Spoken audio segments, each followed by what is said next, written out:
posterity. This is an open event. So, and for the website, you can check out the website at socialinnovationinhealth.org. And everything is open. So it's a public event. It's for attribution. Nothing will be confidential. Images from the event may be shared online. A WhatsApp thread is already, I think the technical term here is blowing up, and will feature key images and texts. And if you're joining us through Zoom, the default is to be muted and to not have video. This will help our friends who have lower bandwidth. If you do have more bandwidth, feel free to jump on the YouTube live stream. And also, and importantly, put down your mobile phone, unless you're joining us through WhatsApp. Cull all of your open tabs. And by that, I mean, take all your open browser windows and reduce them so that you are giving us your undivided attention. Give us your full attention. We will deliver, I promise. And so you can see here on this slide the YouTube live stream link.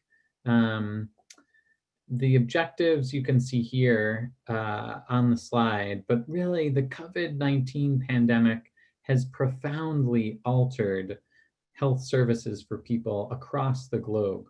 Travel to hospitals is restricted, and many health facilities are on the brink of financial ruin. For vulnerable groups who've already been marginalized by their gender, race, nationality, these are difficult times. However, the COVID-19 crisis also provides unique opportunities for creating social innovation. Social innovation here refers to inclusive solutions that meet the needs of end users through a multi-stakeholder, community-engaged process to address the healthcare delivery gap. And in this slide, you can see a co-created design-a-thon. So this is a short sprint-like participatory event that was hosted in Lagos, Nigeria. And these young people were responsible for creating their own HIV self-testing services. And this is really a nice example of social innovation in action. Today, we're going to hear from 3 panels. The 3 panels will each underline the power of social innovation in responding to emergencies. First, we'll go to Latin America, where the CHI Hub will discuss mobilizing community-based COVID-19 responses.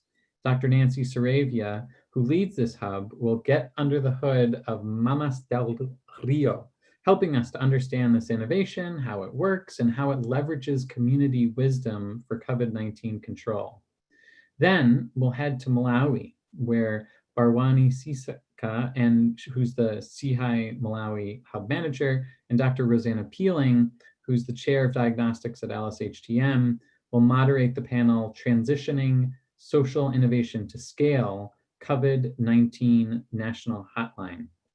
The Malawi Hub identified this innovation several years ago, and it's been repurposed during COVID-19 to enhance COVID-19 case detection, referral, and community awareness.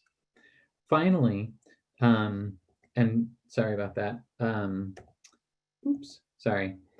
So this is our second panel in CHI Malawi, moderated by Barwani and Dr. Peeling. And I think this is a really interesting example of transitioning social innovation to scale and repurposing it during the COVID-19 pandemic. And then finally, we will head to the Philippines, where Dr. Noel Juban will discuss multi-sectoral partnerships to spur social innovation in health. Dr. Juban leads the CHI Philippines Hub and co-leads the CHI Secretariat, and he's going to help us understand how partnerships have come together and spurred innovation in the Philippines.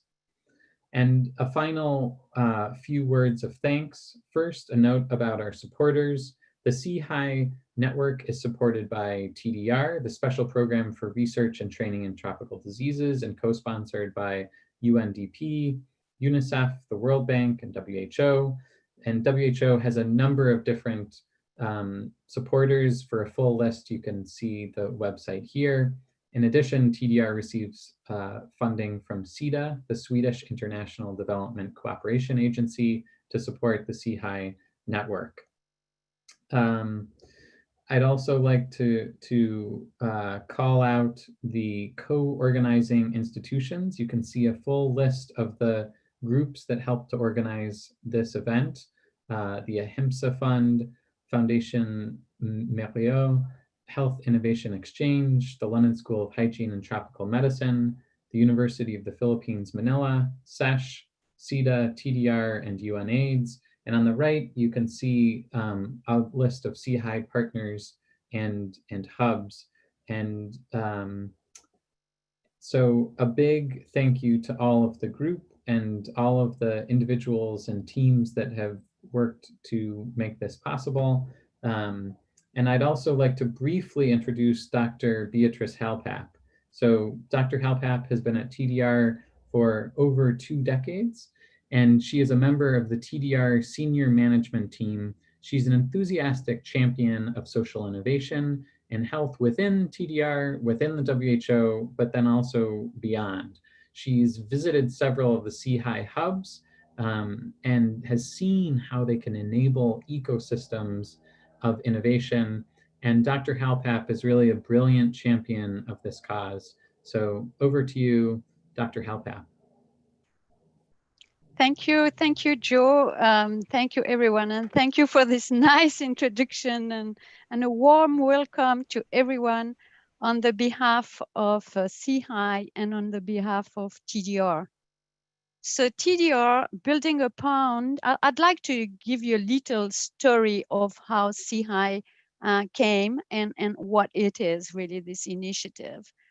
So it started all in 2014, and building upon the work of TDR on community engagement, we teamed up with the London School of Hygiene and Tropical Medicine, with the Bertha Center for Social Innovation at UCT in South Africa, and with the Scholes Center for Social Entrepreneurship at Oxford University, and established CHI, that global network of partners, in order to advance social innovation in healthcare delivery through research to generate evidence of what works and what doesn't work, through capacity building to ensure that countries are in the leadership role, and advocacy.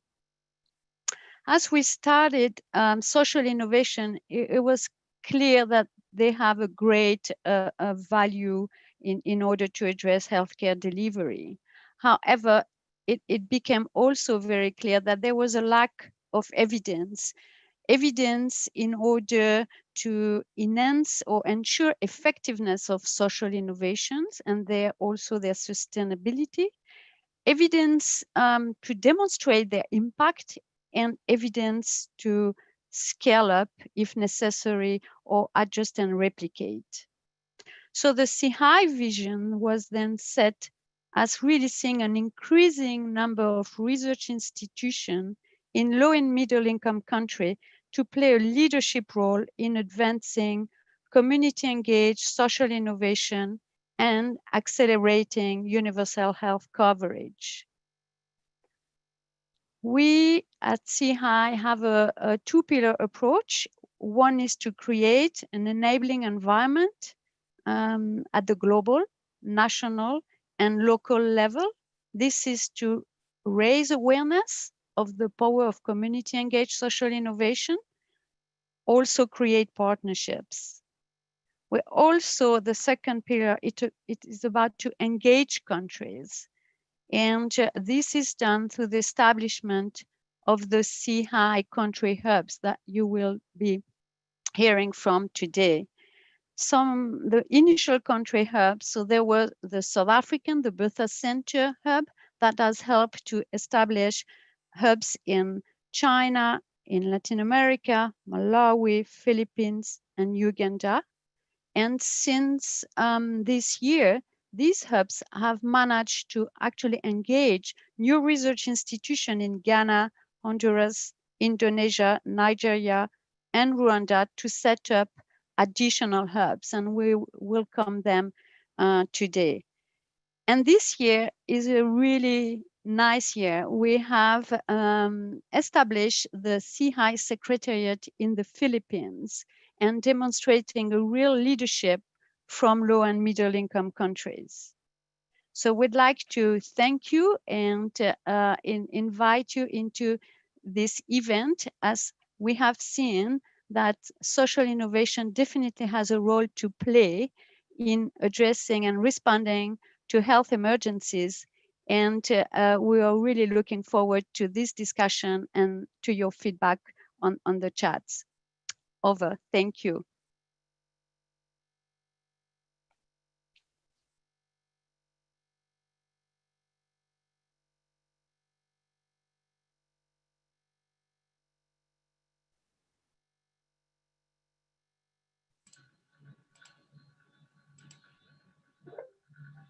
Joe?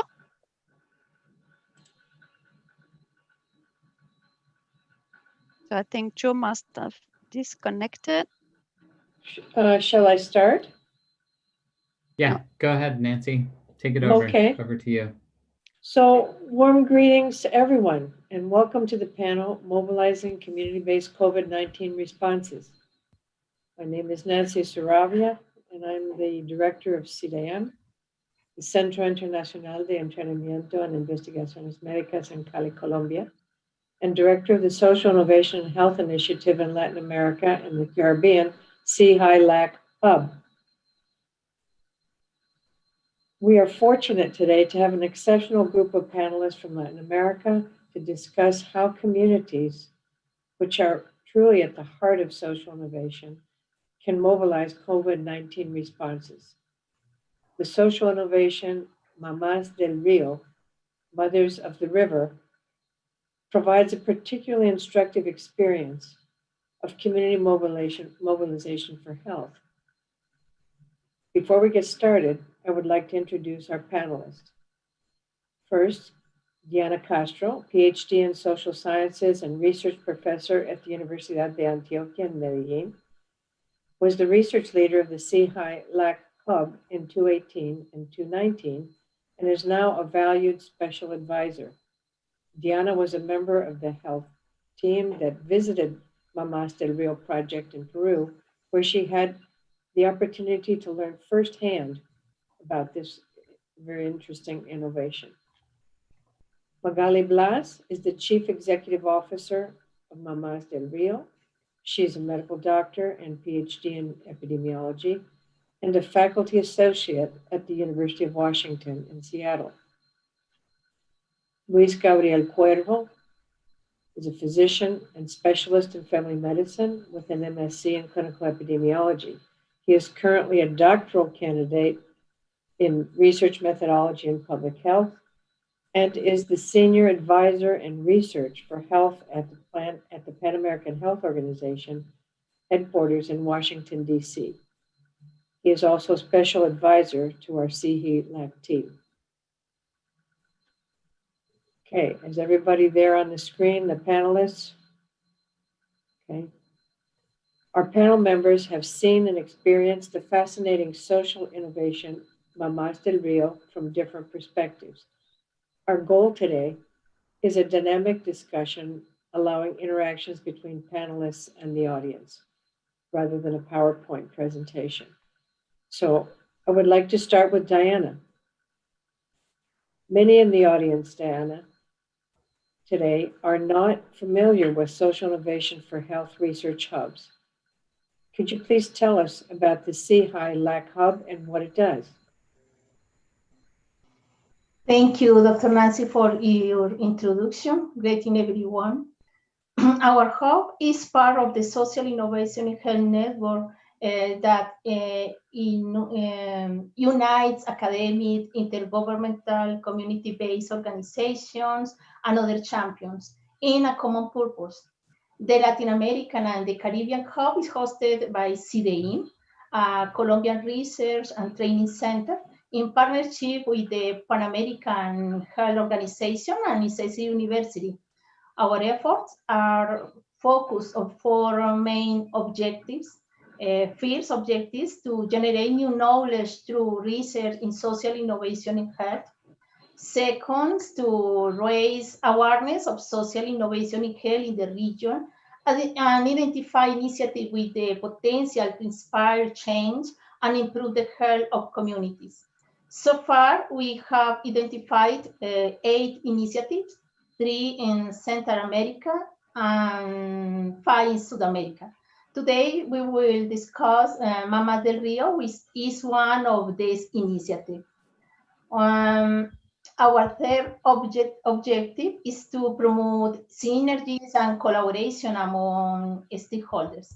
And finally, the fourth objective is to strengthen capacity to research and innovation for health. We seek to improve access to equity in health and strengthen health systems. We aim to advance the United Nations Sustainable Development Goals working with communities.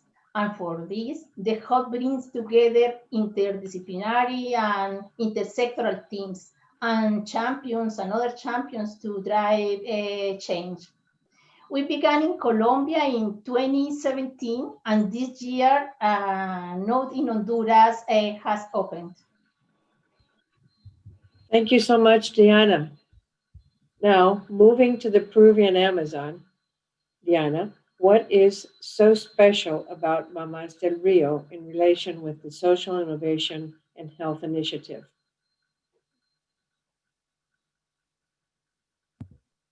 Sorry. Mamás del Río was identified in the 2019 Call for Innovation in the Andean region, covering Bolivia, Colombia, Ecuador, Peru, and Venezuela. Mamás del Río operates in the Peruvian Amazon, and something distinctive about this initiative is that fulfilled each of the principles of social innovation. For example, by addressing the needs raised by the communities that it supports, by enhancing leadership participation and empowerment of communities beyond maternal and neonatal health, by strengthening health systems by aligning community, NGOs, and intergovernmental efforts.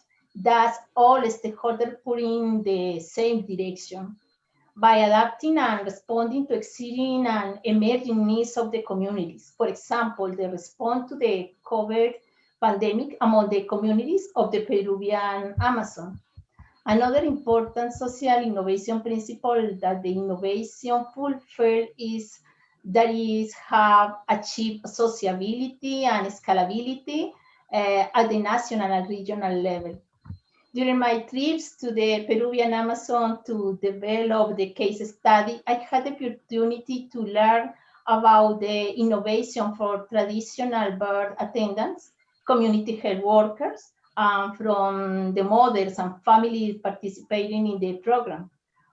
All attested to how Mamás del Río benefit the community by promoving clean deliveries and healthy newborns as a new normal. That's great. Thank you, Diana, for introducing us to Mamás del Río. Now we would like to turn to Dr. Blas. Mamás del Río was focused on community mobilization from the very start. Please tell us, Magali, about the importance of communities in driving social innovation to meet old and new health challenges. Thanks for the question, Nancy. In fact, communities are a key force that will make an innovation succeed or die.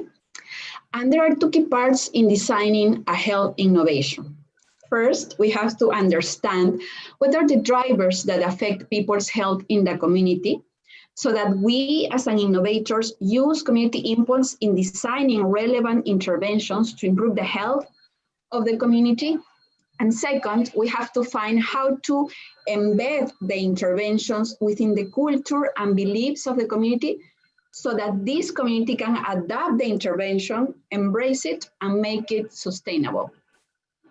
In Mamás del Río, we work in areas that are along 350 kilometers of the rivers of the Peruvian, and soon we're working with the Colombian Amazon, where there is no access to clean water, electricity, or sanitation.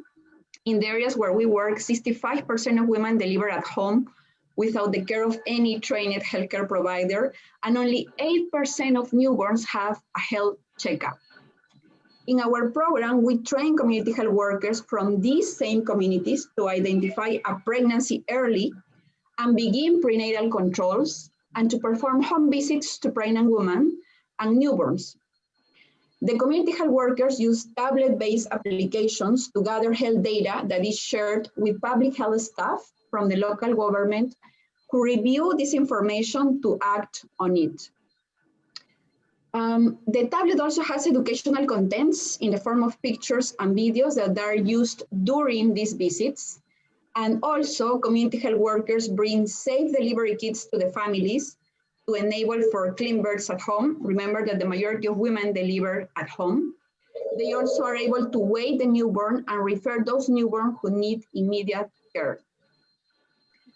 In rural areas of the Amazon, the leading causes of neonatal deaths are preventable, such as infections and prematurity. We work with community health workers and traditional birth attendants to change these by encouraging clean delivery and good immediate newborn care. And the development of our training was based on formative research we have done earlier. And I think that all of these approaches have increased the community uptake of our intervention. Getting such a good start in life is really a motivating mission, Magali. Thank you for sharing this important experience with all of us. In addition to community mobilization, we also need to think about how to engage and motivate governments. And these governments need to promote and participate in social innovation. Luis Gabriel, you've been a champion for social innovation at the national and regional levels. How do you identify and then cultivate the government champions? Well, thank you, Nancy. Well, indeed, it is important to work with the builders of communities, and these include government figures and advocates within the communities. Therefore, we need to find synergies between governments and communities around shared values, such as equity or universal access to health, or any other sustainable development goal. Stakeholders are key to rally around the sustainable development goals or the strengthening of health systems. These are the kind of shared interests that get the buy-in and the support that drives collaboration. For example, in Mamás del Río, improving the experience and outcomes of birth is aligned with the mission of the local authorities, and it enables collaboration that has expanded beyond the initial program. Today, Mamás del Río has become a binational frontier strategy between Peru and Colombia, and it has been embraced by the national authorities. That's quite an achievement. We know, though, that change does not come easily. Creating a conducive environment for social innovation requires many different partners, innovators, researchers, international organizations. Diana, during this demanding COVID-19 pandemic, how do you think we can foster a culture of change? I think that a culture of change, including social innovation in health, depends on the permanent dialogue between stakeholders. Social innovation must be flexible and dynamic to respond to various community needs and contexts. Engagement and dialogue with communities and recognition of sociocultural practices are essential to respond effectively in times of crisis, such as the current pandemic. Mamás del Río, for example, sustains the dialogue between communities with academia, public and private institutions, local and national health organizations too. Magali has been an active leader at every level of the community's health, issues, and has also become a national champion promoting healthy practices in response to COVID, yes. Sorry. And finally, I would say that community participation and community-based processes are fundamental in any process of change. What are your thoughts, Magali? Thank you, Diana. In fact, social innovations need to adapt to different circumstances to respond to the needs of the communities. And what you mentioned, Diana, is certainly true. In the context of coronavirus, we found that having built capacity within the community by training community health workers was key, because it allows us to monitor the actions and practices of the communities in response to the pandemic. This, despite not having physical access to the communities. Actually, the rivers were closed because of the quarantine that was imposed by the government. Working with already trained community health workers made it easier to add the skills that communities needed to better respond to the pandemic. Thanks to the training of community health workers, we were able to do remote training to them on how to prevent COVID, and we were also able to send prevention packages like printed material, face masks, and soaps to every member of the communities, and this thanks to the support of Grand Challenges Canada. Also, given the shutdown of more than 85% of the health services within the area, I think that the training that we provided to community health workers was key, because that was probably the only healthcare in terms of maternal and neonatal health that women were receiving. And in addition to that, we work on the adaptation of our model thanks to the National Council of Science and Technology, so that now community health workers can not only do home visits to pregnant women and newborns, but also they can look for COVID cases. And actually, we tested this in a peri-urban area in Nauta, and we're going to soon test it thanks to Grand Challenges Canada to the areas in the rural Amazon that are remote.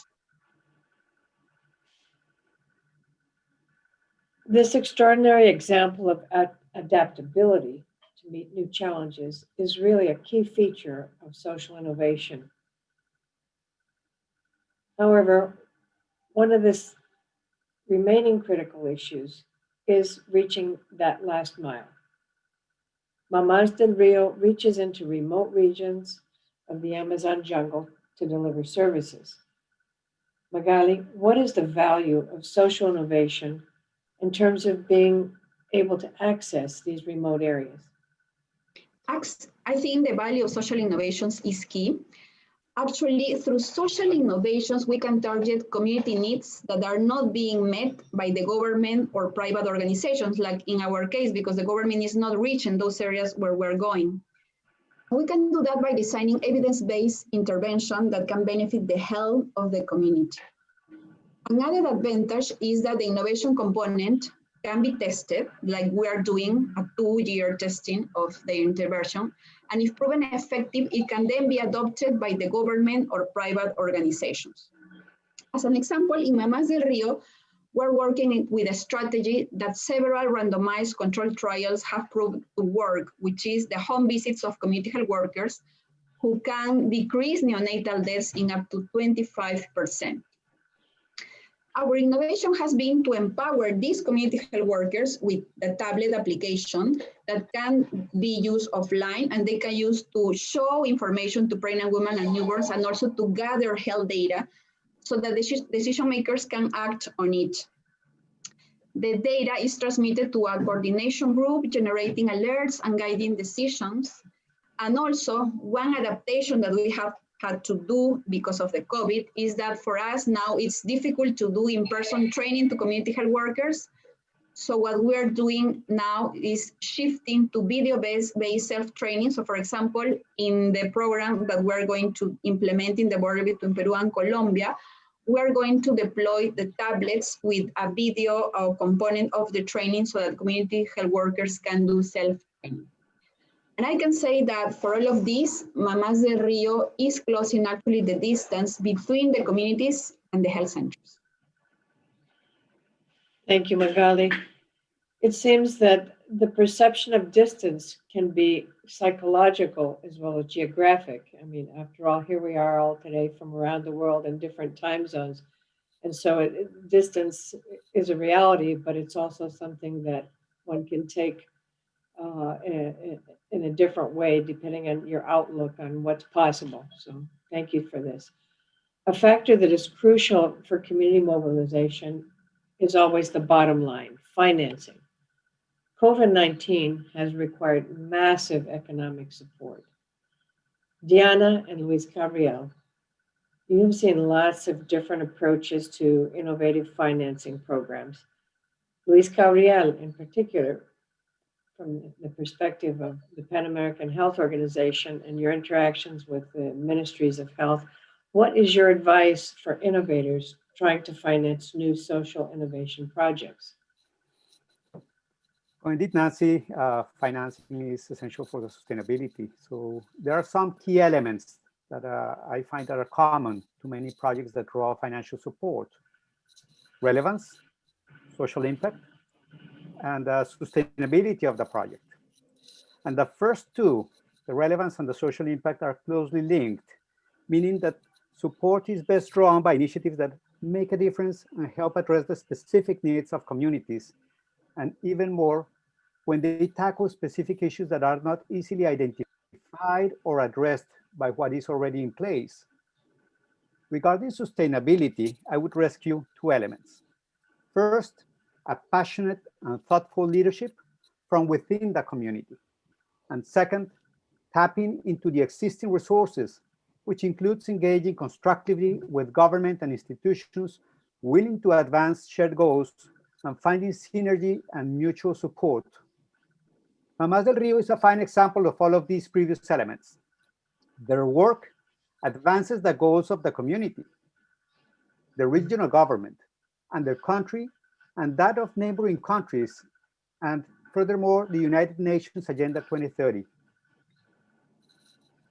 Even more, the local leadership has had the flexibility to build on existing capacities and resources in shaping the response to COVID-19, because they are organized as an initiative within the community and they coordinate with their government, they can achieve an effective and efficient response to the pandemic. What are your views on these issues, Diana? Thank you, Luis Gabriel. I think that sustainability is a huge challenge for innovators, and it could now be more difficult to achieve in the middle of the global crisis. Learning from the innovators' experiences, I would say that it is necessary to think about sustainability from three fronts. First, to ensure the organizational capacity to give continuity to the innovation processes. Second, to build flexibility within the innovation to adapt to different contexts and needs. Third, to have the ability to adapt processes and products to the needs and mission of different funders. The community must be an integral part of the sociability efforts, since community engagement can move the innovation beyond its original plan and ensure continuity by linking it to activities of daily life. Any final idea, Luis Gabriel? Well, I fully agree with the three fronts that you brought up, and all this is especially relevant to health emergencies, when an organized response is essential to achieve what is needed. So thank you very much. Nancy. Okay.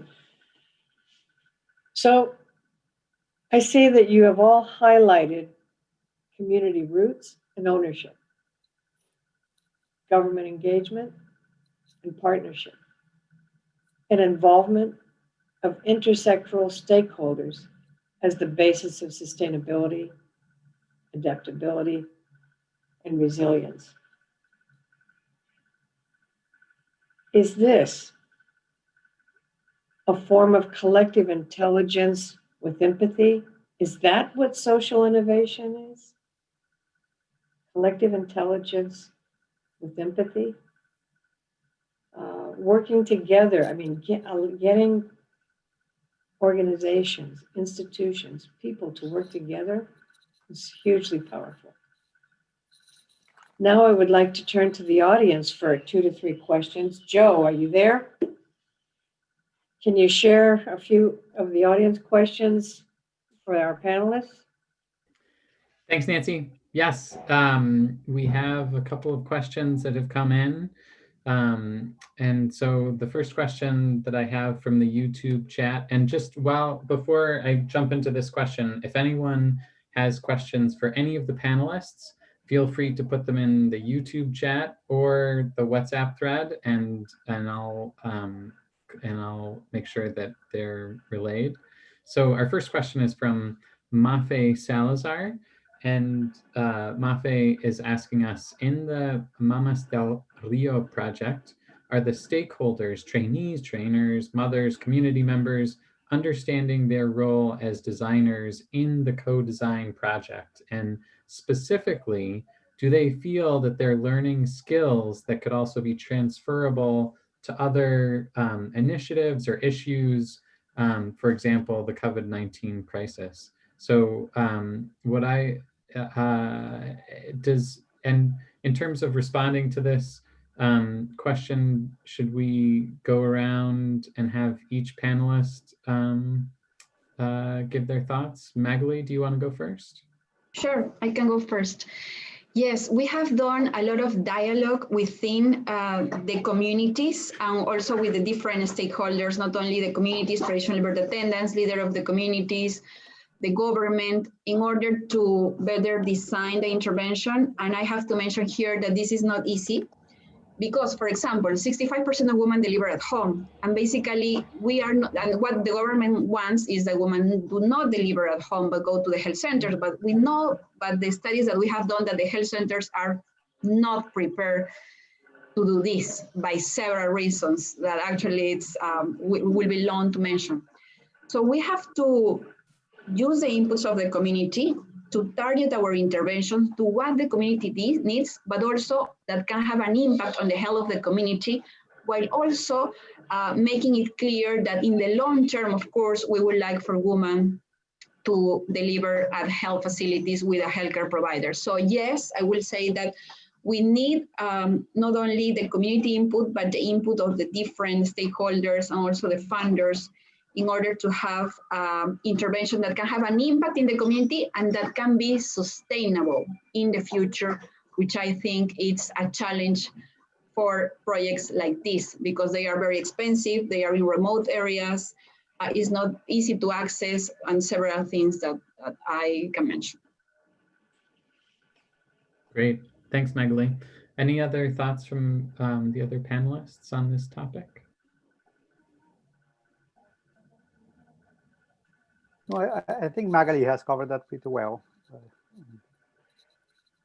I have another, go ahead.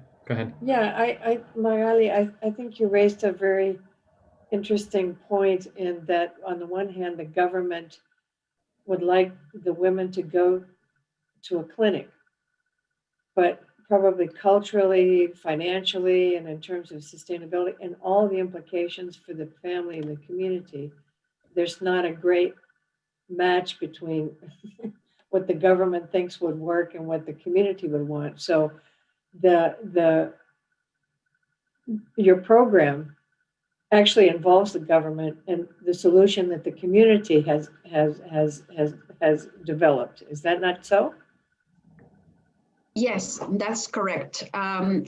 The good thing is that, for example, in our case, the regional government of Loreto understand this situation, understand that we cannot change in 1 year 100% of women going to the healthcare centers. So they understand this because of several reasons, and I want to emphasize the importance of doing formative research for this, but other regional governments don't.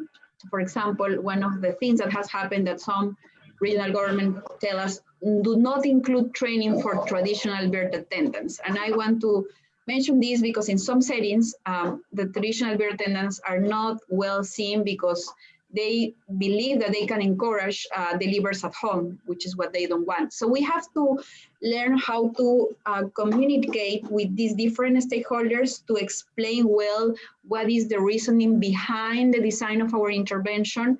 And I think this is key in order to have a project that can be successful.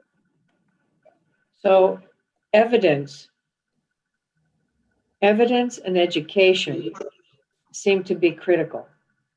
Yes, all our program is designing in evidence-based. There are several cluster randomized controlled trials, as I mentioned, that have proven that home visits by community health workers in settings like these are effective, although the majority of these randomized controlled trials have been performed in Africa and Asia. And what we have done is to add an innovation, which is to put the technology in the hands of the community health workers who can make a difference and who have an impact using this technology in the community. And it is something that we are assessing. Great. So you'll get more evidence, and that will further move the decision makers to say that's a pretty good idea. We should go with that. So and that's correct. And we're adding now the COVID, because the COVID came into place when we were planning actually our second census to measure the effect of our intervention. And we're going to see how it comes, the results. That experience of evidence base should probably have a particular influence on the management of COVID and the communities which are at high risk of devastating effects. So I suppose you're measuring that. Yes, we're measuring that, and we are also being able, and I want to emphasize the importance of to adapt to new circumstances. And in fact, we believe that in Peru, at least, the community health worker should be a person that is embedded within the health system, that should be embedded within the health system, because it can not only help to, for example, improve maternal and neonatal health, but also to be a key actor in solving a crisis like this. So we are advocating for the institutionalization of community health workers within the Peruvian health system. Okay. Maybe you can speak a little bit to the scalability to your neighbors in Colombia and some of the challenges that represents in a different setting, but probably still along the rivers and the communities that prosper along the rivers. Sure. We are implementing Mamás del Río in 84 communities in the Peruvian Amazon, and we received, thanks to the funding from the binational alliance between Peru and Colombia, funding to go now to the border between Peru and Colombia along the Putumayo River. And this, I think, will be an important achievement of Mamás del Río, but also a challenge, because now we have to adapt into a different system. No? The Colombian system, the health system is very different. But we're working together with the Ministry of Health of Colombia and implementers from an organization there, so that we can have an impact, a good impact also in the areas that are very similar. No, the deliveries are made by traditional birth attendants. The settings are similar, is the Amazon. So yeah, we're looking forward to that. It has several challenges, like dealing with a different health system, for example. And also in terms of sustainability, we have identified 2 models that will make us be sustainable, and those are cost reduction, trying to receive, for example, the buy-in from the government, but also the cross-selling of our intervention. Luis Gabriel. Excuse me, Luis Gabriel, as a representative of the Pan American Health Organization, how do you see this sort of transnational initiative? I think it's a very nice example, because although the governments may have different health systems, the values that drive them and the interests are very much shared. There's an interest in equity and getting to strengthen the health system and reach everybody. And I think from that perspective, that is what brings people to a common ground, both between the governments, but also when you are having the deliberations between the national government and the regional government, or between the regional government and the people and the communities in Loreto. They have a common interest, which is being able to reach everybody and bring equity to, have universal access to health. And I think in that way, Thank you. There's several questions in the chat Joe, do you want to read those, or how do you want to handle that? Sure, yeah. And since we just have a few minutes left, what I would suggest, there's a couple of questions. I'll just read these 3 questions, and then if each panelist wants to address one or a couple of them, feel free to. So we have a question from Rosanna Peeling about how do you bring about a culture of change in an emergency such as a pandemic? Then the second question is, how do you address the issue related to cost of implementing a social innovation when multiple stakeholders are involved as compared to the usual government strategies? So thinking about value for money here. And then the third question is, how do you incentivize the community health workers and volunteers that anchor your various interventions? Well, so I think I can go first. It's not easy to bring a culture of change within a pandemic, especially because it just arrives and then you have to change, especially in our case where we rely with international funding mainly.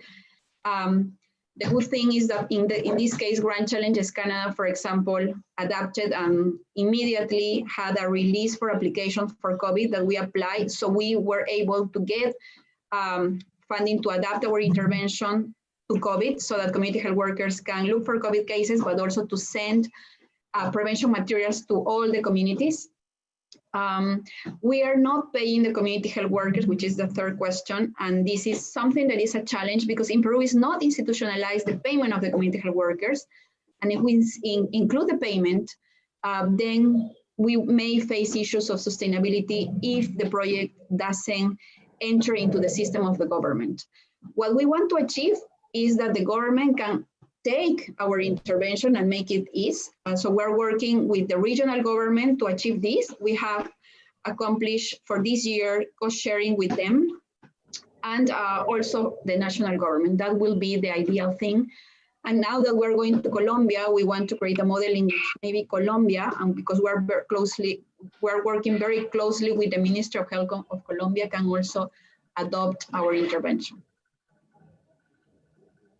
I'll take on the question of the funding, and I think one of the key issues is the flexibility that was mentioned earlier by Diana, by Magali, by which the initiatives start looking at what are the main areas and the mission and the goals that each of the potential funders has, and matching to those.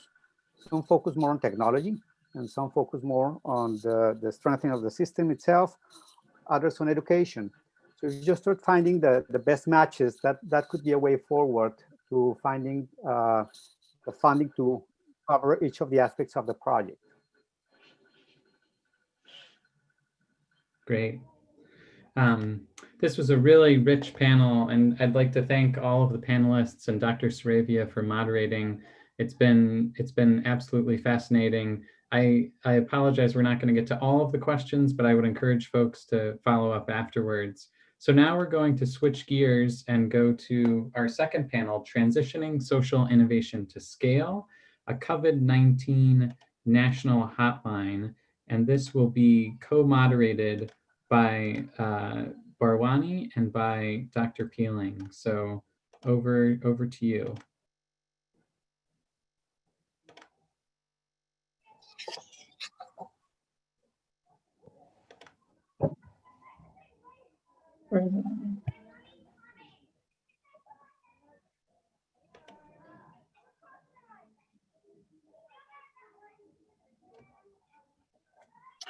Rosanna, are you there?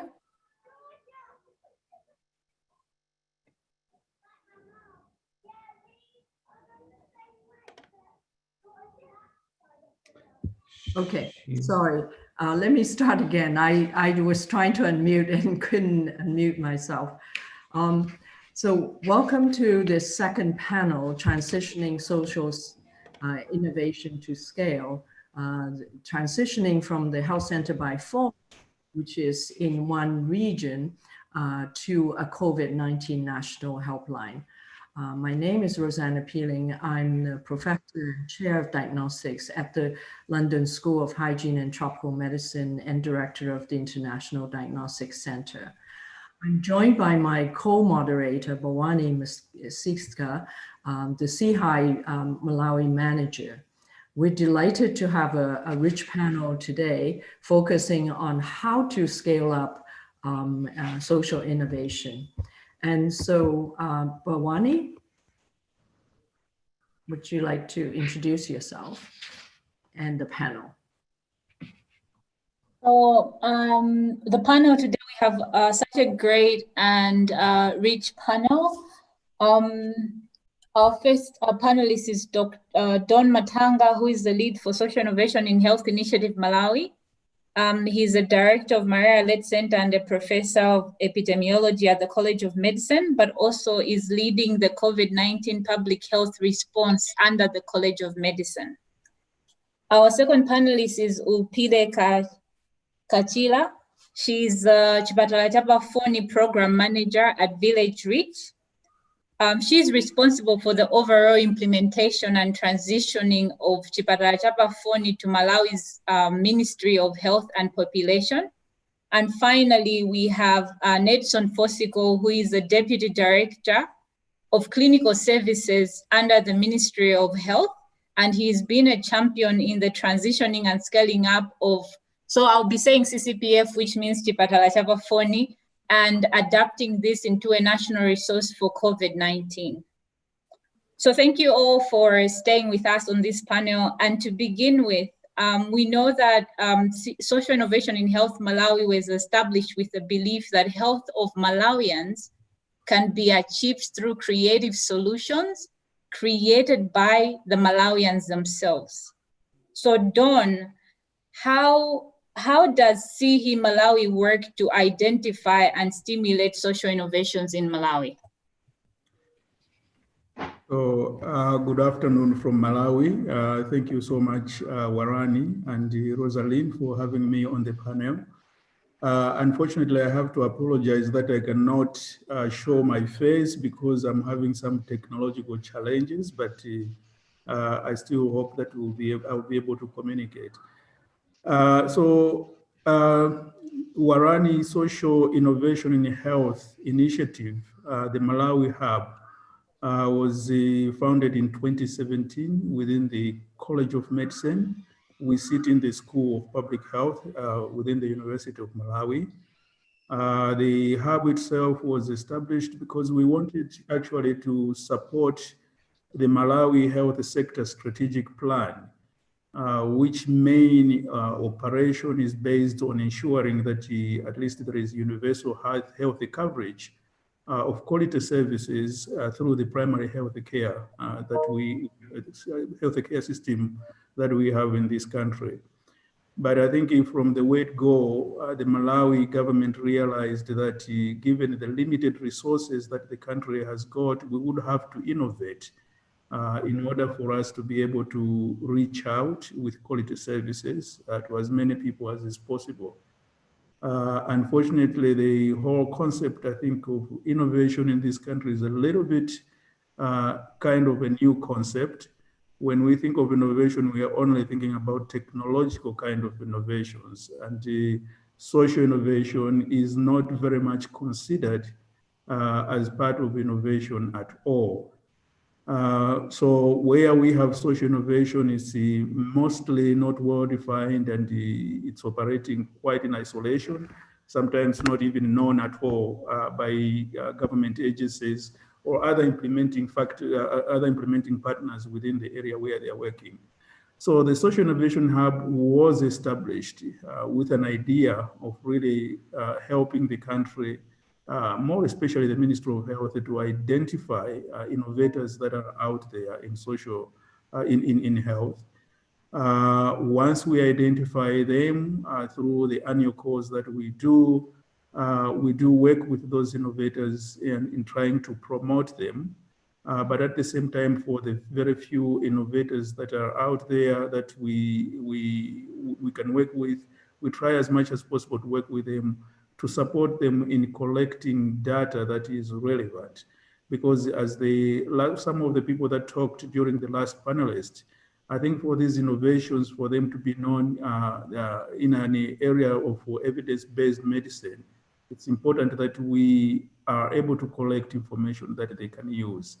So the team that we will be discussing Chipatala Chapafoni today actually happens to come from an innovation that we identified quite earlier on, supported in terms of promoting this concept.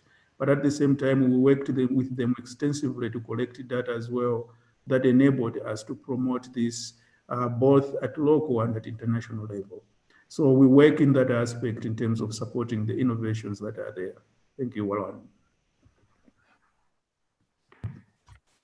Thank you so much for that. So Upile, can you tell us about Chipatala Chapafoni, how it started? What was the spark for this innovation? Thank you so much, Marwani. So to begin with, Chipatala Chapafoni, which is also known as the Health Center by Phone, was an initiative that was incited, I should say, by the Ministry of Health upon realizing that a lot of people, especially at the last mile, would travel long distances to get to their nearest health facility just to access information. So realizing that a lot of time was spent, as well as resources were spent for people to just access information, the Ministry of Health called upon drive for the community to innovate and come up with a solution that would address that. And in a way, that solution should also curb the maternal and child health challenges that were being faced at the time. So two emerging solutions came about. One was to come up with a hotline where people would call for free to get access to information and advice on issues to do with maternal and child health. And another was to come up with a messaging platform that would kind of send out reminders and tips via text messages to expectant mothers and mothers of newborn children on issues to do with antenatal visits, postnatal care, as well as vaccination. So upon having these two very vibrant innovations come up, the Ministry of Health, together with Village Reach, then came into the conceptualization and merge of these two ideas to form what we now call today as Chipatala Chapafoni. So I can say that the challenges that were there, the maternal and child health challenges that were there, but also the realization that people do not really necessarily have to travel long distances to go to their nearest health facility just to access information, whereby they can easily, call a toll-free number and access the very same information and advice, brought about the success of Chipatala Chapafoni. And that was around 2011 when all this was initiated. So after that, when Chipatala Chapafoni came about, in 2013, an impact evaluation was conducted to see how the innovation was being utilized at the community level. And the results proved that indeed there was huge impact that was coming in. You look at issues to do with behavior change, people were adapting the necessary guidelines as well as requirements in order to ensure that they're following the maternal and child health protocols as defined by the Ministry of Health. And because of this overwhelming impact that came about, plans to begin to scale up Chipatala Chapafoni beyond maternal and child health areas, were kickstarted. And that led to the gradual growth of the hotline. From offering maternal and child health information and advice, the hotline increased in scope as well as in scale. It was unlocked to cover all health topics, and it was also then scaled to different districts within the country. So from the onset, it was only available in one district, Balaka, but because of the impact, it started scaling up gradually to many other districts within the country. And as of 2018, it was a national health hotline that was accessed nationwide and was providing information and advice on all health topics. This platform is manned by trained health professionals. So we have nurses and clinicians who respond to all health questions that the communities ask. It is available 24 hours a day, 7 days a week, and people get to call for free. They do not have to pay anything to get that, to get access to information and advice. And just to add that through this innovation, we have been able to reach as many people throughout the country as possible. In a way, the hotline has ensured that there is an extension of the health center experience in every household.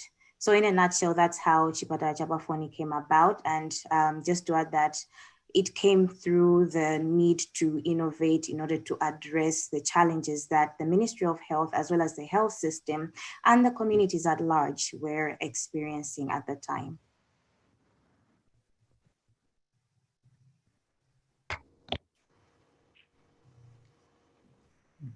Thank you, Apili. So Bawani, do you have other questions that you would like to ask of the panelists? Maybe we could hear from Netson.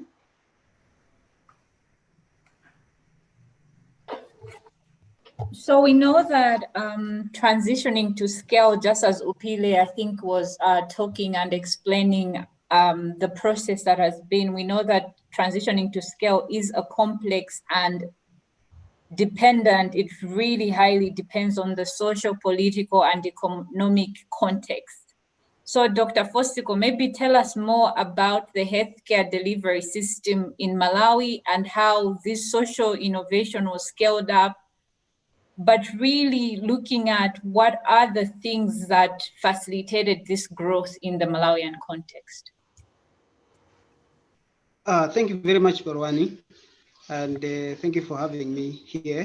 I hope I'm audible enough, but I must say that as my colleague Upile was explaining, and what Prof. Dr. Matanga said, is the Minister of Health is mandated to ensure that there is delivery of quality health services in the country and to promote the health status of the Malawians.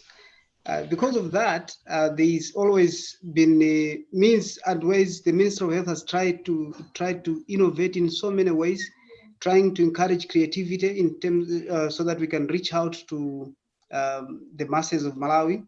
For your own information, the Health Sector Strategic Plan 2 that we are implementing now is aimed at increasing access to quality health services to all the Malawians. And for us to do that, we need to ensure that we have got enough health facilities in the country, we have got enough healthcare workers in the country, and enough all the resources that are required for delivery of health services in the country. Unfortunately, Malawi is one of those developing countries where resources may be limited. We have got very few healthcare workers, inadequate healthcare workers than what we need, and maybe the health facilities also not that a good number or that we need. For example, one health center may be serving more than 10,000 people. And again, with those 10,000 people, the people that are working in those health facilities also, they can be serving more than 40 patients, 40 clients in a day, which means that they're giving very little time to the health to the people for explanation, also to allow people to participate in their health. So because of that, there have been so many challenges. Some of our challenges are maternal and child health challenges, nutrition challenges, as Upila said, infectious diseases, common causes of morbidities in the country and mortality. So in trying to solve all this, looking at the whole continuum of care in Malawi, where the first point of entry or the first contact of a person to the healthcare system may be the health post, and then to the health center. I'm saying the health center, not the clinic, because the health center is there to provide health promotion services, and at the same time to be able to provide curative services through the outpatient department services. At the health center, we don't admit people, and possibly again, sometimes investigative services are a bit limited. Now, from the health center, people are referred to the district hospital where they can have more things to more investigative facilities like the X-ray department, the lab, and sometimes not sometimes, definitely the theater, and people can be admitted there. Only those cases that may be very complicated and need special care, they are referred to the specialist hospital, which is the central hospital. But across, the first thing, as Malawi, we would want to ensure that we promote health to prevent diseases from occurring, and also provide the basic care at the primary level so that people do not complicate. And with that, the essential health package requires us to give services that are targeted to the common causes of morbidity and mortality. Now, with the challenges that we've been having, with a lot of people walking long distances and possibly queuing for a long time, having very few healthcare workers, it is imperative that we really need to promote prevention of diseases and possibly to ensure that people present to the health facilities earlier.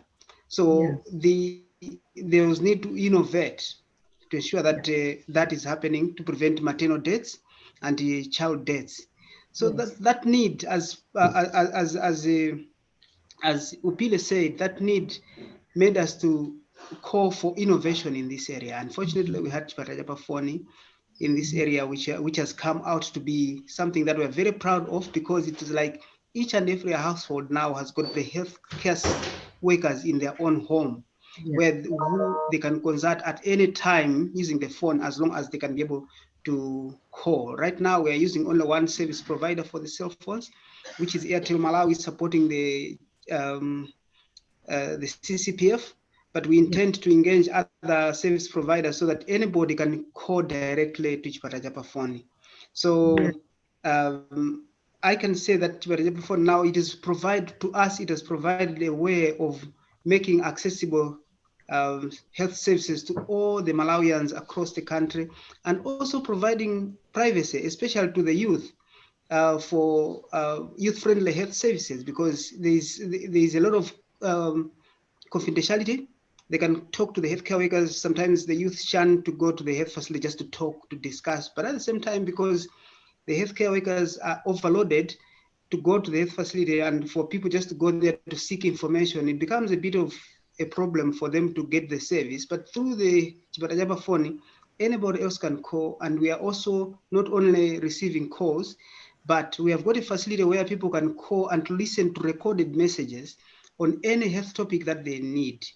And also, we are also calling on there, we give some referral services. If somebody calls with some symptoms, since we don't make any diagnosis on Chipatajapa phone, we don't prescribe. But if somebody is indicating some danger signs and we are able to encourage them to go to the hospital, we are able to follow them up also.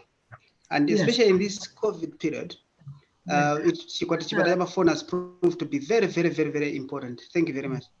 Yeah, I think that's a fantastic story, because for COVID especially, I think most people would recognize we're fighting two epidemics. We're fighting an epidemic caused by the virus, but we're also fighting an epidemic of misinformation, a lot of myths about what COVID is, what it isn't, myths about the vaccine, myths about transmission, etc. So I think that having this national system of reaching every household through this health center by phone is just fantastic. So in terms of being able to do that, were there in terms of the transition to immediately applying this system to COVID, what are the things that you had to do in order to start using the phone system for the pandemic response in Malawi? No, thanks very much for your own information. Since this one was like, if right from the beginning, from the inception, the Ministry of Health has been part of the innovation, trying to seek an innovation. And as soon as the innovation was picked up accordingly and proved that it is working, it became just part of the health system. And right now it has been adopted by the Malawi. It used to be operated by Village Reach, but now it's solely operated by the Ministry of Health as just one of those health facilities where anybody else can present. So because of that, we knew that COVID cases will need some healthcare services. They will be seeking service. So there was need for people when they to prevent spread, so that we don't have congestion at the health facility. So we needed to tell the people to say, when you have got symptoms like this, that may be COVID, please call Chipatajapa phone on this number. And the number 54747 has become now very popular in all the households because of the COVID-19. And it was not even a big hassle to bring in Chipatajapa phone to respond to COVID, because that's what it was supposed to be. And in future, we know that Chipatajapa phone is going to be used for so many other health-related activities that the public may need more information. So it was very easy. Yeah. At the moment, how do you have an idea of the cost of running such a national system, and how many people work in this system, this health center by phone system? Yeah, this is a very good question. The cost of running this Chipatajapa phone, I may not have a figures per se, but we know what we need to put up in there. We have the infrastructure and the equipment that has been installed in Chipatajapa phone. These are the phones and the computers that have been put in there for the hotline. And then we have got the hotline workers. So you can see that some of these things are once-off things that we need, though they need some maintenance and upgrading. And the human resource itself, yeah, I'm very much keen to see what type of human resource, what training does the human resource in the Chipatajapa phone or in a hotline that is serving that purpose need to have. Because despite having the science and the background of having the nursing training and the clinical training, but maybe we may need also some customer care service there that may need to be provided to them. Training that may need to be provided to them. So the cost really includes the infrastructure itself, to put up the infrastructure and the equipment, and then to put the human resource that are working there. So their salaries are very important. The rest will be the routine things that we need, like electricity and water bills every month to be paying for that. And also, since the people need training, regular training and some refresher trainings, we need a cost to put up for that. And Chipatajapa phone is also operating 24 hours a day. We need some transport there that may be ferrying the people that are working in Chipatajapa phone every day.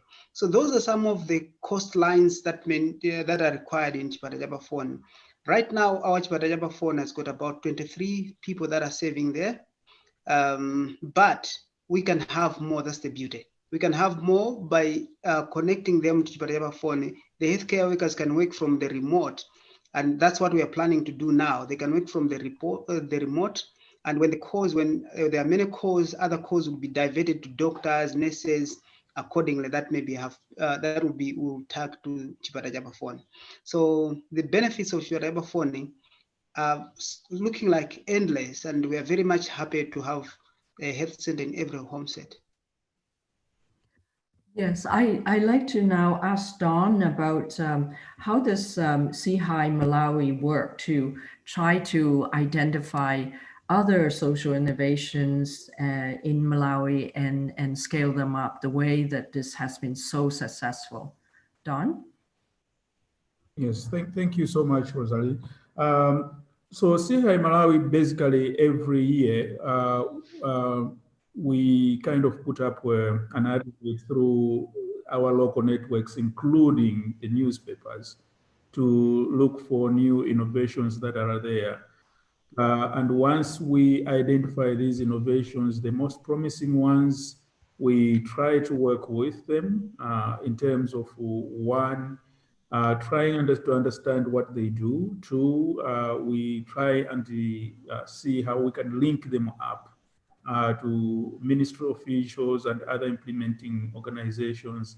But most importantly, I think we try and work with them to see how do you collect information, data that the Ministry of Health and other implementing organizations might be interested in. Because we understand that for you to scale up something, you have to excite people that have got the potential to help you scale it up. So data, because we live in an evidence-based world, is quite important. Two, how does this fit into the system itself, the cost of that, and whether it is acceptable to the health workers? All these are kinds of things that we try to work with the innovators for them to collect that information. Because we have already gotten this platform where we are bringing innovators together with the Ministry of Health, then it becomes a bit easier for the Ministry of Health and other people to look at what is being done by these innovators and think about how do we scale this up, if it is something that really excites them to be taken to scale. Thank you, Rosalind. So maybe for Upile, for just a minute, if you could explain from your experience, what do you see, what words come to your mind about this process from looking at Chipatayapa phone scaling up, but response also to COVID-19, and why? So to speak on that, I think what has been core or critical throughout this whole process has been the ultimate goal of Chipatayapa phone itself, which is to improve the health of individuals by increasing access to free, timely, reliable, quality health information, but also to be able to provide linkages between the community and the health facility, thereby extending the health facility's reach within the communities, especially in the hard to reach areas. So I think not losing focus or sight of the overall goal of Chipatayapa phone has ensured that as we adapt, as we respond even to the current pandemics and any other, as we begin to plan for any other possible future pandemics, we have to bear in mind that there is need for that access to free information, so that with that information, people would be empowered to make the right decisions concerning their health, but also they would have enough information within which to act accordingly and timely, and in a way, improving their health outcomes. Thank you, Pili. I'd like to move to questions from the audience. I've already asked a couple of them. There is a very important question that just came up. What are the sustainability plans for this innovation now that it's scaled up to a national initiative? And maybe for this, if Nedson, you could start, and then Upile, you can add on to that.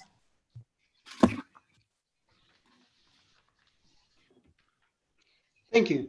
For the sustainability plan, we are very much happy that it's part of the health system in Malawi. Chipatayapa phone is now just part of the health system in Malawi.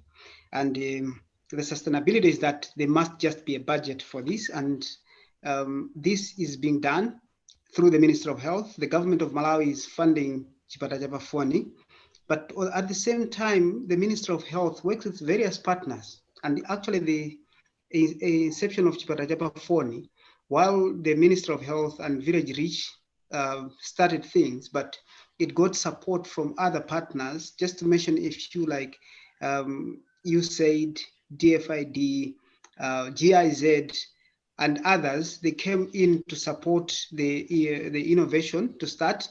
But now going forward, Ministry of Health is also implementing various health services in partnership with other partners that are supporting the health system. So the sustainability is there, and Chipatayapa phone, the need for Chipatayapa phone, we would want to reach each and every Malawian with health information. and Chiparajaba phone is just doing that. And also, Chiparajaba phone is helping us to respond to emergencies like what we have seen in COVID. It has been like an entry point for people to get care as far as COVID is concerned. People were calling the health system through Chiparajaba phone, where they were being linked accordingly for testing and even for care to be monitored accordingly. Some were getting the information on prevention itself. We are also planning Malawi is developing the emergency medical services, which is going to be using Chiparajaba phone as well to respond to emergencies like accidents on the road and possibly some emergencies like coming from the NCDs, maybe from diabetes. When people are suffering in their homes, maybe they have got stroke, they may call Chiparajaba phone and then the response comes in. So that need on its own prompts the government of Malawi, prompts the Minister of Health to continue to implement Chiparajaba phone. So the sustainability is taken up accordingly because number one, the need is there and the financing part of it has been already accommodated in the budget of the Minister of Health. Thank you. So I think we'll just quickly, oh, sorry, go on. No, I was just saying that to add on what Dr. Fusiko has just mentioned, I think to keep an innovation relevant in order to achieve sustainability, that also calls for, continued adaptability in order to ensure that the innovation is addressing the needs that are there and is able to anticipate for any future needs that may come. So I think apart from the financing bit, but also ensuring that the technology is constantly being adapted to respond to the requirements that are present at the time would also speak volumes on how sustainable the solution or the innovation will be in the long term. Yeah, I think that's a great way that as a health system can become resilient, right? With all the changes, because we live in such a dynamic world. Bawani? So a last question on this, I think, is to all the panelists. Maybe if you can just speak to it for a minute, then Rosanna will close up this section. Hannah asks, I would be interested to hear briefly from each of the panelists what opposition, if any, the new approach has faced to date. So maybe if we can start with Nedson, then Upile, and then we'll close with Dawn. Then Roseanne, you can take it from there. Thank you.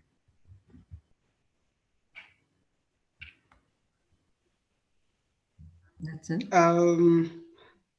Sorry, I think, Barwani, you're asking about the opposition that maybe Chiparajaba phone has made up to date. If I got that question, so maybe right, what are the big challenges? Yes, you did. Thank you very much. I think the most thing that we have seen is not necessarily the opposition, but Malawi, our economy determines the environment in which the health services are being delivered. And health financing is an issue not only specific to Malawi, maybe, because for us to do even much better, we need more resources. And again, policies, sometimes innovations will meet some sort of like not necessarily resistance, but the innovations may require changing of some policies to accommodate the innovation. So that's one of the things, because I remember when we were trying to recruit the healthcare workers, Minister of Health, the mandate of the Minister of Health is not to operate a hospital as per se, but to provide strategic leadership and guidance in the delivery of the health services. But in terms of implementing the health services themselves, to deliver the health services themselves, they're done at the hospital level, which are under the district hospital. And this Chiparajaba phone found itself not having a real home who is going to housing this Chiparajaba phone, this innovation. So Minister of Health had to accommodate that, so that we work out on how best we win off Chiparajaba phone to be able to stand on its own, to be provided its own funding and the like. But otherwise, at the moment, the funding for Chipatajapa Phone is being provided to through the Ministry of Health, and that on its own is sort of like doesn't go along rightly into the policies. But this is one of the challenges that we have seen. But we are working. We have managed to work around that, and because of the need that it has shown, the policies have managed to be flexible and will be reviewed accordingly to ensure that at least we are able to sustain this Chipatajapa Phone. And another thing is that the healthcare workers themselves, the positions, which positions are they? Are they going to be called nurses? What are they? What is the name that we're going to call the people that are working in the hotline? But right now, yes, they are nurses, doctors, and other cadres, but we would want to ensure that at least we give that cadre a specific name. But not that I can say that we have met a lot of opposition or resistance to the Chipatajapa Phone, because this is an innovation that was prompted by the Minister of Health itself. Thank you. Don?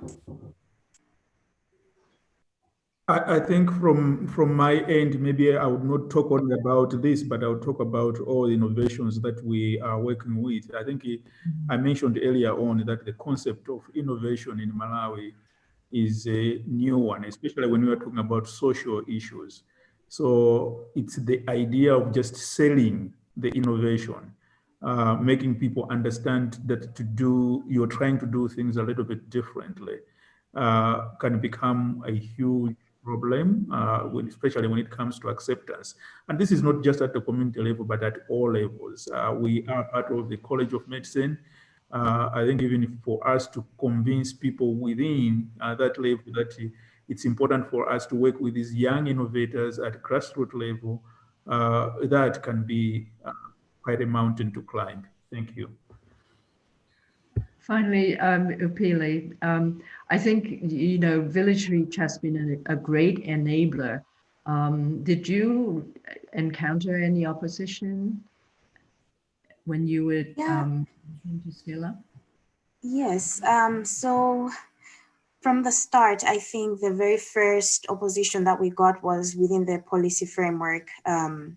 So getting the responsible regulatory entities within the government understand that this solution is not there to replace the health center, and it is not there to provide diagnosis or treatment. I think that was a challenge to get that buy-in from the regulatory frameworks that exist within the Malawi government.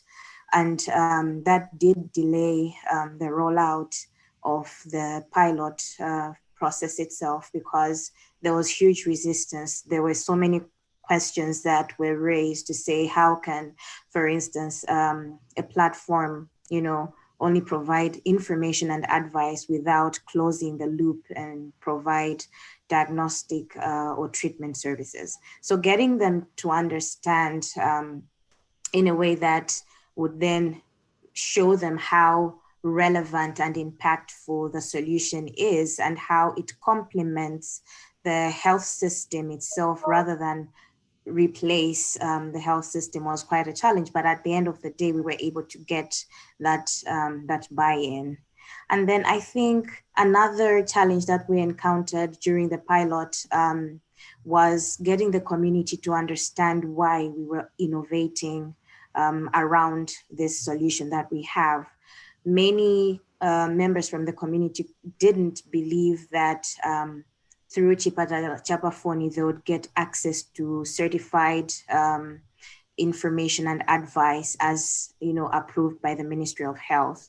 They didn't think that the information that they would get would be impactful enough to change their behavior, but also their health outcome. So getting the community to embrace that there is this new innovation that has been set up that is there solely to address their health challenges was a daunting task, because not only were the communities not fully receptive, but also at one point they began to manipulate or abuse the platform. So there was really need for comprehensive community mobilization and awareness to get them to understand why the innovation came about and how impactful it would be to their health outcomes. And by, we did see the innovation being embraced positively and remarkably in a way that then, sparked the scale up of the service. That's great. And it's a great point to get the trust of the community as well as the government to see that you're not trying to replace what they are doing or duplicate what they're doing. So I like to, on behalf of my co-host Bawani, thank all the panelists. And Bawani, you also like to say something about thanking the panelists? So I think I'd just like to say thank you so much for such an informative panel. And I think with Chipata Jabafone and the Malawi team, we're able to see how a social innovation is responding to the present while adapting and designing it for the future and our changing health priorities, which I think is a very core element of what social innovation is, and especially in these times of COVID-19. Thank you. Thank you very much, everyone. For all your insights. It's been really great. And now back to Joe. Thanks, Rosanna and Barwani. So our final panel today is going to be moderated by Dr. Noel Juban and Abigail Meyer. Over to you, Noel and Abby. Okay, welcome everyone to the third panel for social innovation response to emergency. I am Dr. Juban, the CHI Philippine Hub Lead, and together with Abigail Meyer, which is part of our team, we will be moderating this panel discussion. With us right now are some of our partners in health and the development from the Philippines who are instrumental in introducing, implementing, and sustaining social innovation in response to health emergencies at the community. Joining us for this discussion is the Honorable Vice Mayor Alfredo Coro of Del Carmen, one of the Philippines coastal municipalities. Vice Mayor Coro was an awardee in our 2017 Social Innovation Call for his Seal of Health Governance program that encourages community to be actively engaged in addressing health concerns through open participatory competition with incentives. Together with Vice Mayor Coro is the Deputy Executive Director of the Zulig Family Foundation, Dr. Anthony Faraon. The Zulig Family Foundation is one of the development partners of the local government unit of Del Carmen. The foundation is known for their work in enabling local health systems to effectively achieve better health outcomes through leadership and governance in partnership with key stakeholders. Lastly, we also welcome one of the academic partners of Zulig Family Foundation in implementing their training programs on the ground, and my co-lead for the CHI Global Network Secretariat, Dr. Meredith Labarda of the University of the Philippines, Manila School of Health Sciences. The School of Health Sciences is known for its innovative stepladder program that recruits students from the communities and train them to be clinically competent and socially conscious health professionals who will stay and serve in depressed and underserved communities of the country. We deeply thank our panelists for joining us today. So as we have heard from the previous panel discussion, social innovations have become very relevant, especially in this time of the pandemic. And for many low and middle income countries like the Philippines, health emergencies have added to the challenges that communities face, especially vulnerable communities living in geographically isolated and disadvantaged areas. So for our first question to Vice Mayor Coro, can you please tell us a little background about your municipality of Del Carmen and how you have responded to the COVID-19 pandemic? Um, Good evening to everyone from the Philippines. Del Carmen is located in the island of Siargao. It is the 2019 #1 island in the world, according to Condé Nast. Again, thank you for the opportunity to be part of the health innovation discussions. The municipality of Del Carmen, with its experience in health reforms and innovations, responded early to the pandemic and was able to project its potential impacts. As early as February 2020, we already had a team that was formed to look into the potential issue of COVID-19 to our community. And by early March 2020, we had regular discussions with stakeholders that resulted to immediate agreements and policies and financial capacity to respond for at least 6 months. Our social innovations include: number one is hunger management. Immediate campaign on farming and sustainable fishing was done. We did weekly distribution of rice subsidy for almost 4 months so that the family will manage rice consumption. We didn't do it in one bulk, it is weekly. And donations were managed for equitable distribution to the most vulnerable families. We also focus on continuity of livelihood. The COVID pandemic is not just an issue on health, but also the economy. We purchased locally grown rice that we distributed to the different families. We set up mobile markets for vegetables and other produce and negotiated with partner communities to allow our fish and marine resource trading to continue. We immediately opened the ecotourism program once we reached more relaxed quarantine status with proper health protocols. We also launched, to support our transport group, which was gravely affected by this pandemic, we launched a local public logistics system with a local public transport group to help increase their income by acting as delivery for the online market we launched in the municipal social media account. So you can now buy your goods locally through Facebook. And third is the health risk reduction. We have a return to Del Carmen call center to manage the entry of returning residents and at the same time prepare our health system's absorptive capacity. We also launched the Del Carmen Telemed Services and Center, which is now for expansion to become the Siargao Telemed Services and Center, supporting the 9 municipalities of the island to offer continuous access to health services despite limited mobility, especially for our senior citizens who has comorbidities. We also focus on border security, including seaborne patrol and land-based mobility, checking to manage entry of high-risk individuals, either for testing or quarantine if necessary. So those are the quite a few number of innovations we have done in the past 6 months. Thank you. It's great to hear about these innovations, Vice Mayor Coro. I noted that these innovations were implemented in collaboration with different development partners. Can you describe to us how your partnerships work for these innovations? The idea of innovating governance and a multi-stakeholder approach towards health we implemented in Del Carmen was through a capacitation effort as part of the Zuilig Family Foundation's Community Health Leadership Program we joined in 2012. Through the program, we launched the Seal of Health governance that allowed our communities to meet a health standard and be rewarded with incentives and the bragging right to be classified as a healthy barangay or community.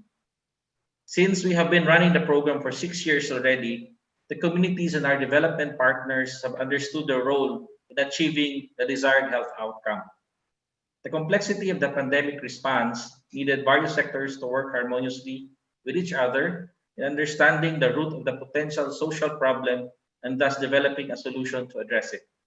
During various consultations, even prior to the pandemic and during the pandemic, as we rolled out the programs, we realized that for our community, we needed to manage hunger, livelihood, and health risk to secure the people and their hope. We also regularly communicate the issues and actions to the people in various media. We even used a large speaker connected to a mobile car that goes around in the different communities to announce health protocols if mobile access is not available. From the start of the pandemic, I also had a chance and a privilege to work with the provincial government as consultant on the COVID response and recovery strategies, which led to a fairly manageable status for the province of Surigao del Norte, despite being the gateway to the island of Mindanao. We are entry to 27 provinces and 33 cities. They trusted our experience in health governance and allowed us to participate in the process of identifying strategic initiatives on the provincial level. As of today, the province of Surigao del Norte has 0 active case of COVID. That's really wonderful to hear, Vice Mayor Coro. Now we see how the Zulig Family Foundation comes into the picture when it comes to your collaborations. Dr. Anthony, Dr. Tony, can you please give us an overview of what the foundation does and more about your partnership with the municipality of Del Carmen? Well, firstly, I would like to express my appreciation to the organizers for the invitation to briefly share the Zulig Family Foundation's innovative work. As a response to the question, let me first inform the audience that the Philippines has a decentralized health system as a result of a law enacted in 1991. This decentralization entrusted to local chief executives, such as our previous speaker, Vice Mayor Coro, the power to shape the healthcare delivery system. This was done in the hopes that local government units would become more accountable for the health of their constituents. The initial challenge was that these local chief executives had limited education, limited expertise and experience in running local health systems. Roles of the national and local governments weren't that clear or weren't that clearly delineated. So this led to problems on coordination among the different levels of the healthcare system. As a result, many rural and geographically isolated and disadvantaged areas experienced underfinancing of health, poor morale of health workers, deterioration of infrastructure, and decline in health service delivery, all of which only furthered the apparent inequities between the urban rich and the rural poor. So as a response to these challenges, the Zulig Family Foundation shifted its focus to health for the rural poor and participated in the government's health sector reform agenda by helping make access to health more equitable and pro-poor. So 2 critical areas of intervention were identified at the time: governance and the health service delivery. So to implement this, a development strategy was crafted, and we called this the ZFF Health Change Model, or HCM, which was derived from the Bridging Leadership framework of the Synergos Foundation, and in the Philippines of the Asian Institute of Management Center for Bridging Leadership. The model suggests that in order to have better health outcomes, the community must have access to health services made possible by a responsive health system, which in turn is transformed and managed by committed leadership. So Del Carmen's partnership, Mayor Coro's partnership with us started, as he said, way back in 2012, when then Mayor Coro and his municipal health officer were selected to join our program because of their commitment to health reform. Over. Thank you. And So great to hear that the Zulig Family Foundation has a lot of work involving the local government units, as you mentioned, with engaging local chief executives through this leadership program. It's quite impressive that you were able to scale this program nationally. Could you share how the foundation was able to do this? Well, the foundation pilot tested the HCM at the municipal level. From a pioneering cohort of 9 LGUs in 2009, we had implemented the HCM in 72 municipalities in 9 cohorts by 2013. The foundation trained mayors and their teams, and through trainings, practicum, and coaching, they were able to understand the gaps and inequities in their respective health systems and identified the actions needed to address those issues. They carried out reforms and programs that made health services available and accessible to their constituents. The HCM, or the health change model, showed that mayors can become champions for health and drivers of change, as evidenced by their municipalities' improved health indicators. Because of these positive outcomes, our Ministry of Health, the Department of Health, and other development agencies such as the USAID, UNFPA, and UNICEF started partnering with the foundation. In late 2012, the DOH invited us to share our approach for implementation to cover 609 additional priority municipalities in the country. So the prospect of scaling up paved the way for ZFF to develop a partnership program, a formal partnership program with the Ministry of Health or the Department of Health for the nationwide replication of the HCM. And this was through what we called the Health Leadership and Governance Program, or HLGP, which included transfer of technology, capacity building of regional academic partners, and provision of resources, funding, and other necessities to facilitate the responsiveness of local health systems to the needs of the poor. Through training conducted by, I think, 11 academic partners or partner academic institutions, the program reached 797 municipalities by end of 2018. And taking off from the results of the municipal interventions, we started engaging other partners to expand the reach of the HCM.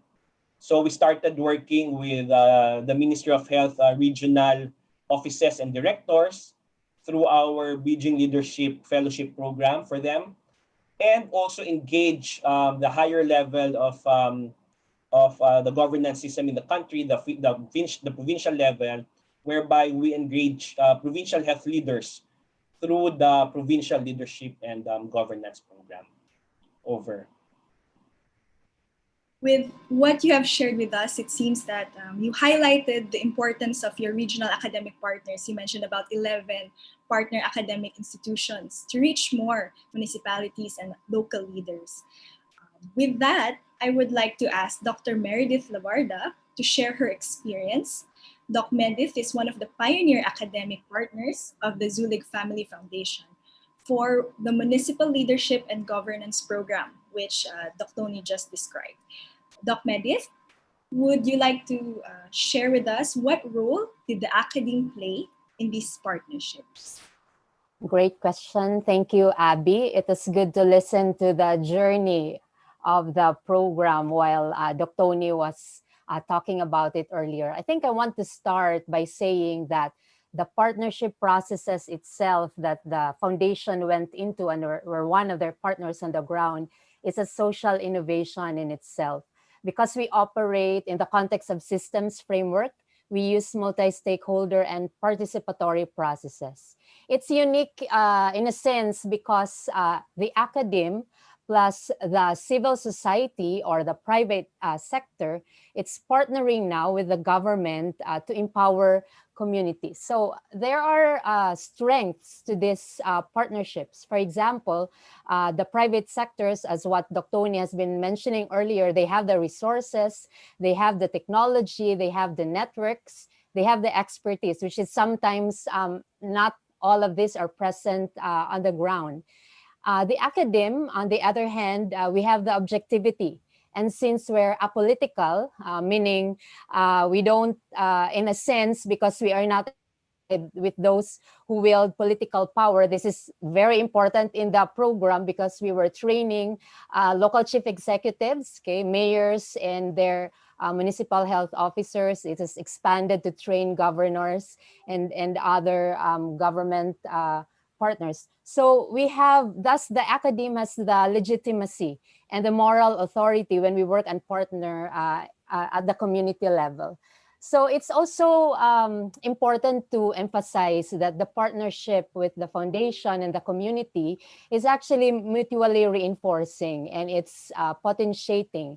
Why? Because first, the academe is able to ground the theories and concepts that we teach our students. You see, the University of the Philippines School of Health Sciences, we recruit students from far-flung municipalities, train them to become midwives, nurses, and doctors. It's the last step of the ladder, and send them back to their community. So what we teach them, if this grounded, it's very important because they apply this later on in a similar situation.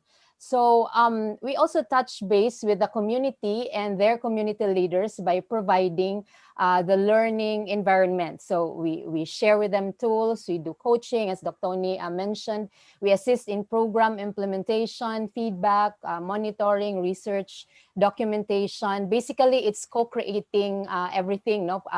Co-creating programs in the community level. So we'd like to affirm what Vice Mayor has been doing in the municipality.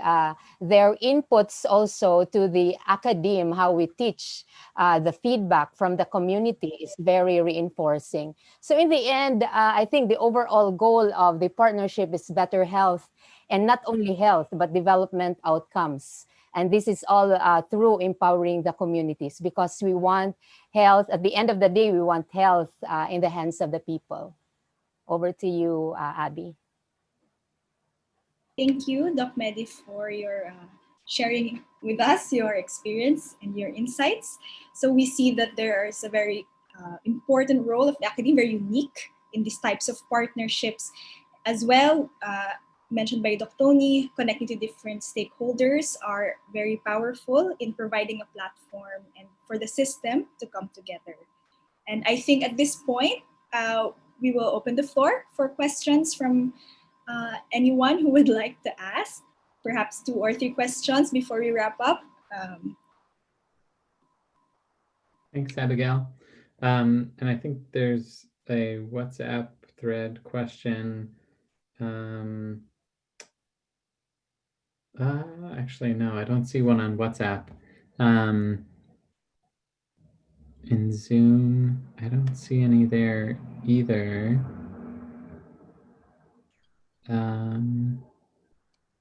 But I think this has been a really fantastic panel, and really, really rich and detailed. And congratulations to Mayor Coro and the team in Del Carmen for the work that you guys have been doing. It's really impressive, and I think lots to learn. And I think what we'd like to do, if it's okay, I know we're sort of coming up right against the end of the presentation.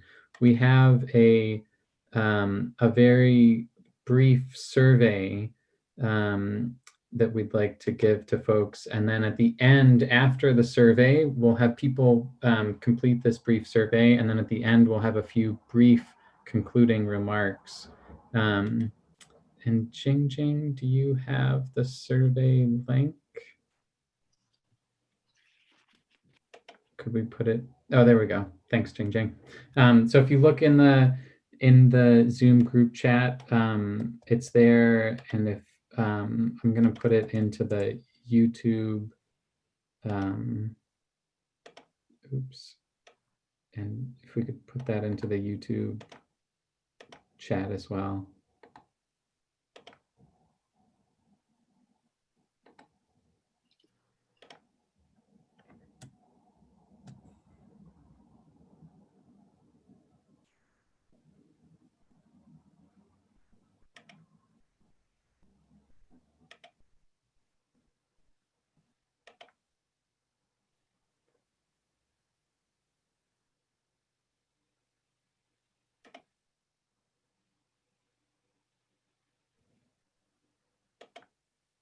Joe?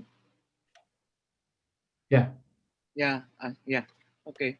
I just would like, I would like to thank Mayor, Vice Mayor Coro, Dr. Tony, and Medit for sharing how the social innovations and how the partnership has been ongoing and helping, and also trying to see that it takes a lot of it takes cooperations between the partners to make the innovations sustainable, and also the leadership recognizes their role in in helping the health of their particular communities and constituents. And it is a good example as well. And I know there is a platform that they share the experiences of the local mayors and the governors as well, that is being done on an annual basis.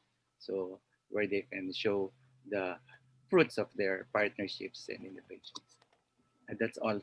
So that now back to you, Joe. Thanks. And we got one question from YouTube. How do you ensure that the trained workers actually go back to their rural communities to serve? Oh, that's for Medit. Do you want to tackle that one, Medit? Good question. Yeah, when we recruit students, they sign a contract with us, and we don't have walk-in enrollees. It's a partnership with the community. So their community sends them to us. So it's a tripartite agreement between the school, the community, and the Ministry of Health. So they're all scholars.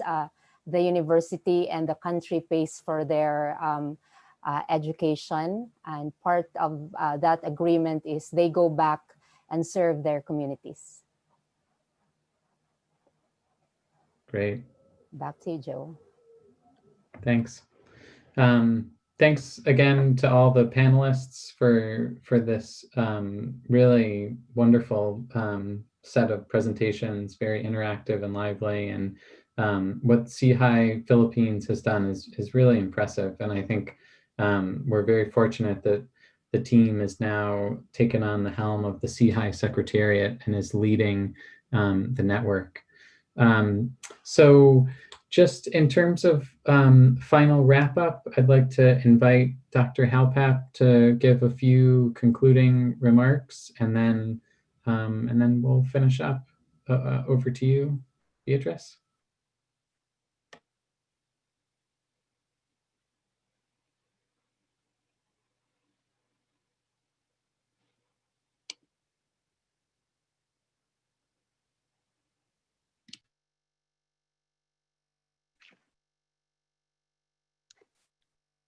Thank you, Joe. It's working. I was muted and couldn't unmute. Well, this was very impressive and very inspiring, I must say, and to be able to share so much of an experience, it is really amazing. And I think what is very much coming out of all this discussion in regards to emerging diseases response is very much the adaptability of social innovations. It seems that social innovations are indeed engaging with communities, get the trust from communities. And we've heard how we have collective intelligence, how evidence make a difference in bringing actually the health system closer to the people who can't reach it.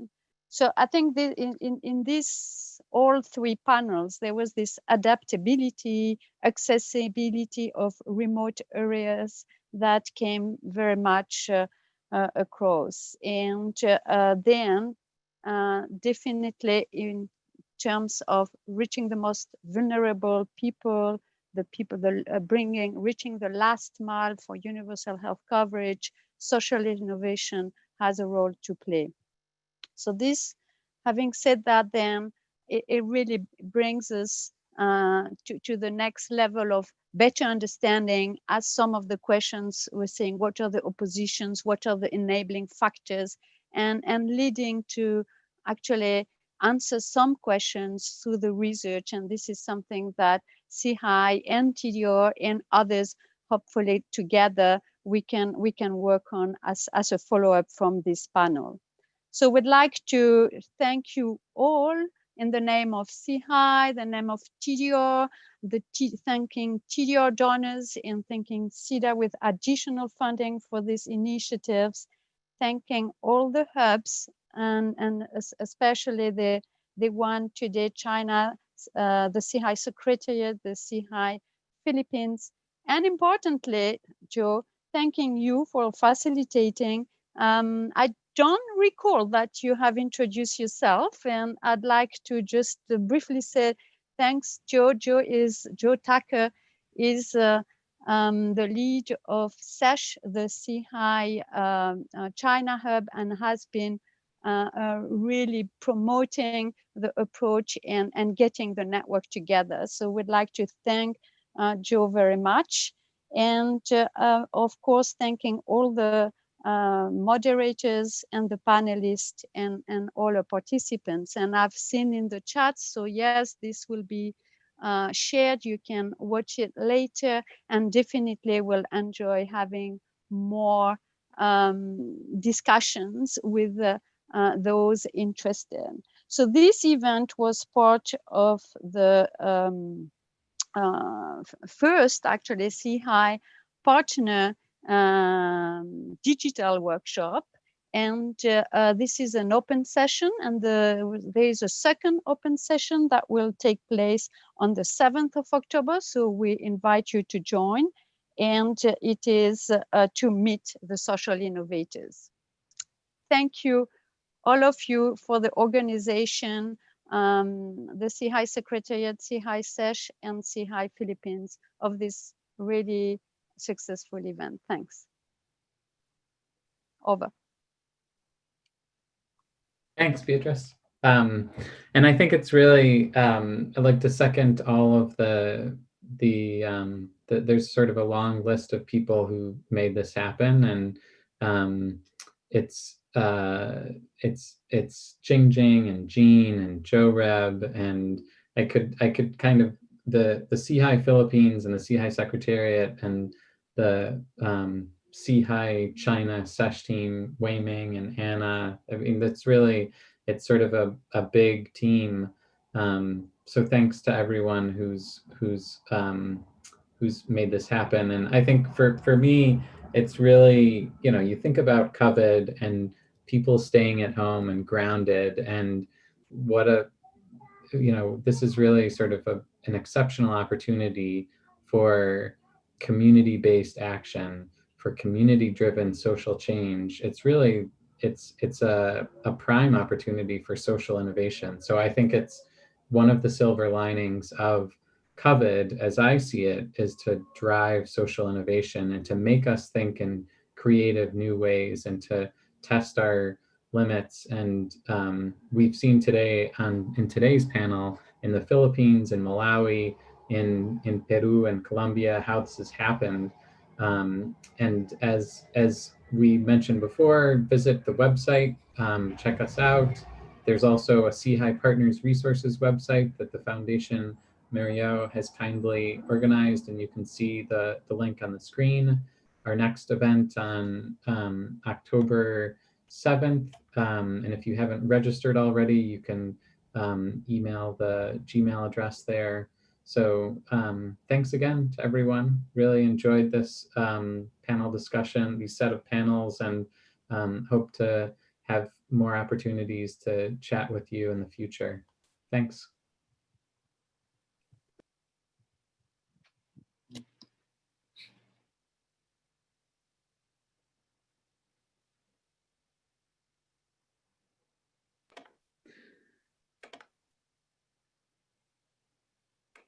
And I suppose for those who want to chat, or if there's interest in further discussions, we can certainly field questions. I'm gonna stop the screen sharing.